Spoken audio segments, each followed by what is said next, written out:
सरसकट पीक विमा वाटप सुरू तर सर्व शेतकरी बांधवांसाठी आनंदाची बातमी. तर आता 29,500 रुपये जानेवारी पीक विमा सरसकट वाटप सुरू. लाईव्ह SMS तुम्ही आलेला चेक करू शकता. 2023, 24 आणि 25चा पीक विमा इथं वाटप सुरू. तर आता या जिल्ह्यांमध्ये व या शेतकऱ्यांच्या खात्यामध्ये पीक विमा इथं जमा होणार आहेत. कोणत्या जिल्ह्यात वाटप इथं सुरू झालेलं आहे? तर आज जानेवारी जे काही महिन्यात पीक विम्याचे पैसे खात्यामध्ये जमा होण्यास सुरुवात झालेली आहे. यामध्ये काही शेतकऱ्यांच्या खात्यामध्ये 29,500 रुपये याप्रमाणे पैसे जमा होत आहे.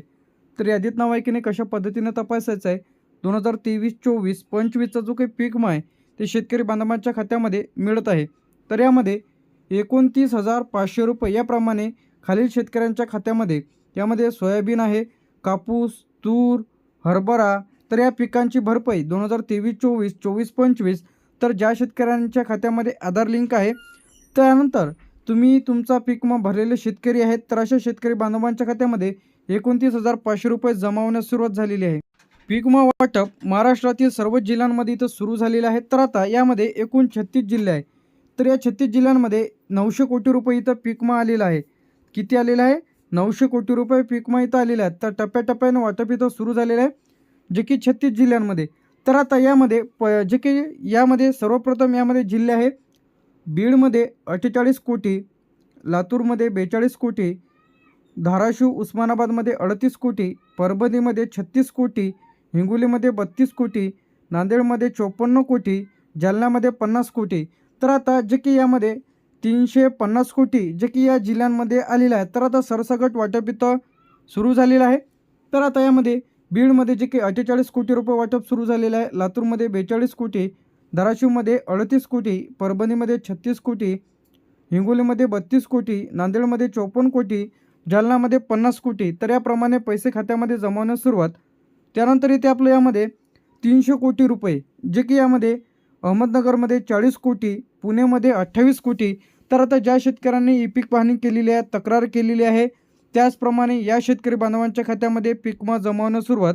बरेच दिवसांपासून रखडलेला पीक विमा आता अखेर जमा होण्यास सुरुवात झालेली आहे.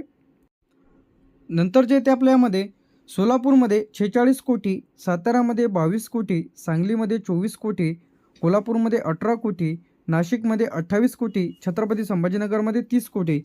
तर आता हे जे रक्कम आपण इथं बघत आहे यामध्ये सोलापूर, सातारा, सांगली, कोल्हापूर, नाशिक, छत्रपती संभाजीनगर तर या जिल्ह्यांमध्ये पीक विम्याचे पैसे खात्यामध्ये इथं जमा होण्यास सुरुवात झालेली आहे. तर आता यामध्ये जे की राहिलेले आपले 250 कोटी किती आहे? 250 कोटी. तर आता यामध्ये तिसऱ्या टप्प्यांमध्ये वाटप सुरू. तर यामध्ये अमरावतीमध्ये जे आहे यामध्ये 120 कोटी 20 कोटी, अकोल्यामध्ये 18 कोटी, वाशिममध्ये 16 कोटी, बुलढाण्यामध्ये 22 कोटी, यवतमाळमध्ये 26 कोटी, नागपूरमध्ये 14 कोटी, वर्धामध्ये 12 कोटी, भंडारामध्ये 10 कोटी, गोंदियामध्ये 9 कोटी. तर आता याप्रमाणे जे काही अमरावती असेल, अकोला, वाशिम, बुलढाणा, यवतमाळ, नागपूर, वर्धा, भंडारा, गोंदिया तर या जिल्ह्यांमध्ये जे काही कोट्यावधी रुपयामध्ये पैसे इथं जे की या जिल्ह्यांमध्ये किती जमा होत आहे? 250 कोटी रुपये. तर 900 कोटी रुपयाचं इथं वाटप आहे. वर्ध्यापर्यंत इथं आपण बघितलं होतं. त्यानंतर जे ते आता यामध्ये नंदुरबारमध्ये 7 कोटी, धुळेमध्ये 9 कोटी, सिंधुदुर्गमध्ये 4 कोटी, रत्नागिरीमध्ये 6 कोटी, पालघरमध्ये 5 कोटी, ठाणेमध्ये 6 कोटी, गडचिरोलीमध्ये 8 कोटी, चंद्रपूरमध्ये 18 कोटी, गोंदियामध्ये 9 कोटी, भंडारामध्ये 10 कोटी, त्यानंतर इथे आपलं वर्ध्यामध्ये 12 कोटी. तर आता या जिल्ह्यांमध्ये पैसे खात्यामध्ये जे की सरसकट इथं वाटप सुरू झालेलं आहे. तर आता यामध्ये सर्वप्रथम तुमची ई पीक पाहणी झालेली असणे आवश्यक आहे. दुसरं म्हणजे तुम्ही तुमची क्रॉप इन्शुरन्सवरती तक्रार केलेली असणे आवश्यक आहे. पंचनाम्याच्या यादीमध्ये तुमचं नाव आहे की नाही तपासा. यादीमध्ये जर नाव असेल तरच तुम्हाला पैसे इथं तुमच्या खात्यामध्ये जमा केल्या जाणार आहेत. तर लगेच तुम्ही तुमचं यादीमध्ये नाव आहे की नाही चेक करा. त्यानंतर जे ते आपलं जळगावमध्ये 16 कोटी, मुंबई उपनगरमध्ये 2 कोटी, मुंबई शहरामध्ये 1 कोटी. तर आता हे एकाच दिवशी पैसे इथं जमा होणार नाहीत.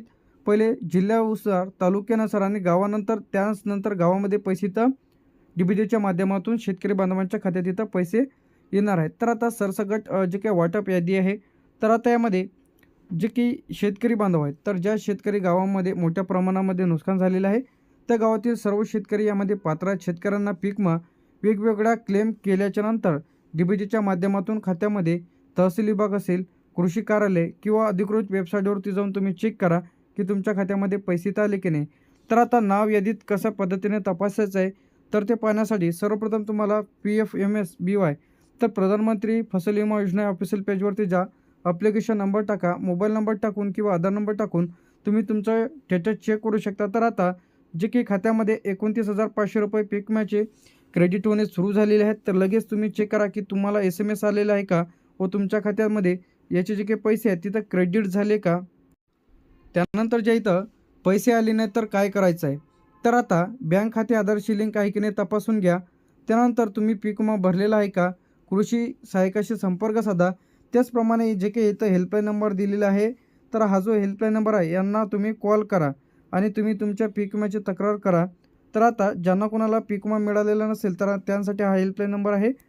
तर आता मोठी अपडेट जे काही आहे यामध्ये जे की 2023चा पीक विमा आहे, 2024चा पीक विमा आहे आणि 2025चा जो काही रखडलेला पीक विमा आहे, ते शेतकरी बांधवांच्या खात्यामध्ये मोठी रक्कम जानेवारी फेब्रुवारी जे काही राहिलेले शेतकरी बांधव आहेत, तर आता 900 कोटी रुपयाचा जो काही पीक विमा आहे ते अपडेट इथं आलेले आहे. तर आता यामध्ये केंद्र सरकार, राज्य सरकारचा हिस्सा आणि पीक विमा कंपनीचा, तर आता जे काही 2-3 वर्षापासून रखडलेला पीक विमा आहे ते 900 कोटी रुपये जे काही पीक विम्याची इथं जमा होण्यास सुरुवात झालेली आहे. तर आता यामध्ये तुमचे नाव आहे की नाही लगेच तपासा. तर आता कोणकोणत्या वर्षीचा पीक विमा, तर यामध्ये जे काही राहिलेला पीक विमा आहे यामध्ये खरीप 2023-24, रब्बी 23-24, त्यानंतर खरीप आणि रब्बी आता पेंडिंगमध्ये आहे. तर याचा अप्रूव्हल व्हायचा राहिलेला आहे. तर हे जर तुम्हाला पीक विमा पाहिजे असेल तर तुम्ही तुमची ई-पीक पाहणी करून घ्या, क्रॉप इन्शुरन्स करून घ्या, तरच तुम्हाला पीक विम्याचे पैसे इथं दिले जाणार आहे.